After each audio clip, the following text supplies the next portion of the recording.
I remembered my death exactly. The fall, the press, the sound of my bones breaking, darkness. So why did I wake in my own bed to the alarm clock? For several seconds I couldn't move. The alarm had the same thin electronic pitch as the warning buzzer above the press. I waited for the steel to come down again. Morning light lay across the bedroom wall. My wife was gone from her side of the bed. I could smell coffee downstairs. I touched my ribs, then my hips, my face, the back of my head. Everything was where it belonged. Nothing hurt. But I remembered lying sideways beneath the upper plate. I remembered the machine shuddering awake. I remembered trying to pull in a breath so I could scream, and finding there was no room left inside me. My son called from the kitchen. "Dad, you're going to be late." The house looked almost normal. The television was new. It covered most of the living room wall, a black sheet of glass so thin I couldn't understand how it stayed upright.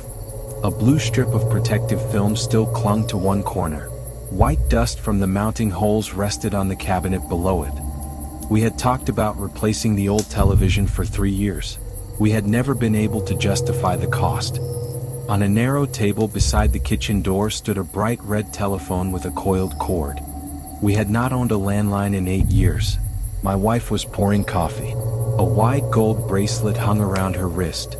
Small stones caught the light when she moved. I had never seen it before. "You look lost," she said. My son laughed. He always looks like that before coffee. I sat down across from them. "What happened last night?" My wife looked at me over the coffee pot. "What do you mean?" "After work, what did we do?" "The same thing we always do. We ate. We watched 2 episodes of that detective show. Evan went to bed." She touched the bracelet and smiled. "Then we went to bed too. You don't remember that part?" She gave me a small private wink. My son groaned and covered his ears. I tried to see the evening she described. The new television. Dinner. My wife's skin in the dark. All I saw was the press. The upper plate came down in short hydraulic movements. My left shoulder went first, then my chest. I heard the wet, dry sound of my own ribs giving way. "Where did that come from?" I asked. My wife followed my eyes to the bracelet. "You gave it to me." "When?"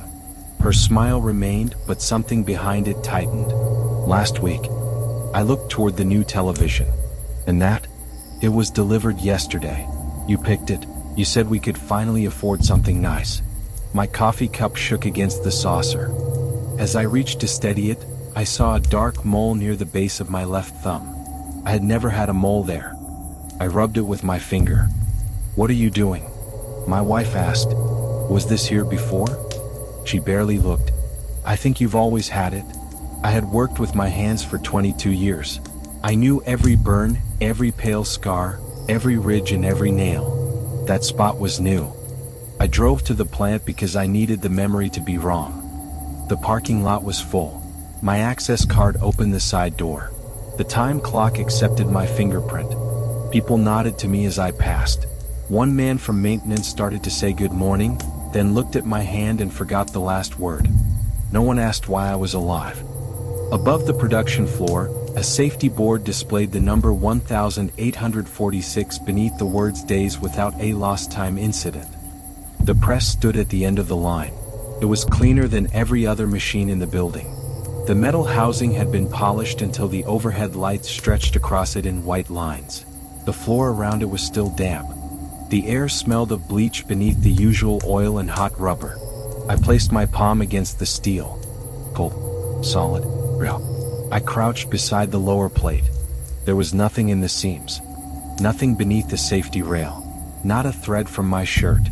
Not a trace of what I remembered. Then I remembered the ultraviolet light on my keys. It was a cheap little thing I used to check cured adhesive. I switched it on and pointed it into the press. The clean metal changed color. A dark violet stain spread across the lower plate. It filled the grooves and reached beneath the housing where the brushes had missed. Fine droplets covered the safety screen. Long runs descended the back of the machine and disappeared into the drainage channel. I moved the light higher. The pattern continued above my head. For 1 second the stain gave my death a shape. Someone stepped onto the wet floor behind me. A shoe squeaked. I began to turn. There was a sharp crack and a white burst of pain in the back of my skull. Then darkness. I woke in my own bed to the alarm clock. This time, I screamed before I opened my eyes. I remembered the press. I remembered the ultraviolet stain. I remembered the shot. 2 deaths occupied the same place in my head, both as clear as my son's face. The mole beside my thumb was gone. I searched both hands. On the inside of my right wrist, 2 smaller moles sat close together. I scraped at them until the skin turned red. They did not move. Downstairs, the television still had protective film on its corner. The red telephone stood beside the kitchen door. My wife wore the gold bracelet. Breakfast was waiting. "You look lost," she said. My son laughed. "He always looks like that before coffee." The words were exact. Even the pause between them was the same. I remained standing. "What happened last night?" I asked. My wife's fingers closed around her bracelet. "The same thing we always do. We ate. We watched 2 episodes of that detective show. Evan went to bed. Then we went to bed too," I said with her. She stopped. For the first time that morning, my son looked frightened. My wife reached for my hand. She turned my wrist upward and saw the 2 moles. Her face did not show surprise. She released me. "You should call in sick," she said. I went upstairs and dressed without answering.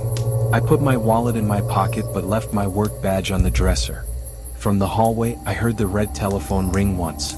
Only once. By the time I looked over the railing, my wife already had the receiver to her ear. She spoke quietly. I could not hear the first words. Then she said, "No, he hasn't left yet." She glanced toward the stairs. I stepped back before she saw me. I left through the bedroom window and climbed down the porch roof. No one followed me. That was worse than being followed. I drove until the plant chimneys disappeared behind the trees. I parked beside a closed diner and watched daylight move across the empty lot. Every few minutes I checked the mirror. Every few minutes I checked the moles on my wrist. Nothing changed. By evening, I had decided that whatever waited at home was still my family. I returned after dark and left the car 2 streets away. The new television flickered through the living room window. The detective show was on. I crossed the backyard and looked through the kitchen glass. Someone was sitting in my chair. He had my face. He held his glass with 2 fingers the way I did and tilted his head when my son spoke too quickly. But his hair was almost black. The sides were shaved close to the scalp. That morning, my own hair had been brown and long enough to touch my ears. My wife reached across the table for a napkin. She wore the same blouse and the same gold bracelet. Her long brown hair was gone. Now it was pale blonde and cut level with her chin. My son wore the same green shirt he had worn at breakfast. His blonde hair was dark and cropped short above his ears. No one behaved differently. The man in my chair said something. My son laughed. My wife placed a plate in front of him and adjusted her bracelet. I moved closer to the window. My wife looked up. She recognized me immediately. She did not freeze. She did not call to the others. She frowned, closed her eyes for a moment, and rolled them toward the ceiling with tired irritation. The man in my chair asked her a question. She waved him off and stood. Then she walked to the bright red telephone. She lifted the receiver and dialed a short number. I stayed at the window. She waited for someone to answer without looking away from me. When they did, she began to speak. The glass kept her words inside the house. I saw her mouth moving. I saw the annoyance on her face. Once she looked down at my hands. I looked at my wrist. The 2 moles were still there. When I looked up again, she was still speaking and watching me. I stepped away from the window. Then I turned and ran. I did not hear her finish the call.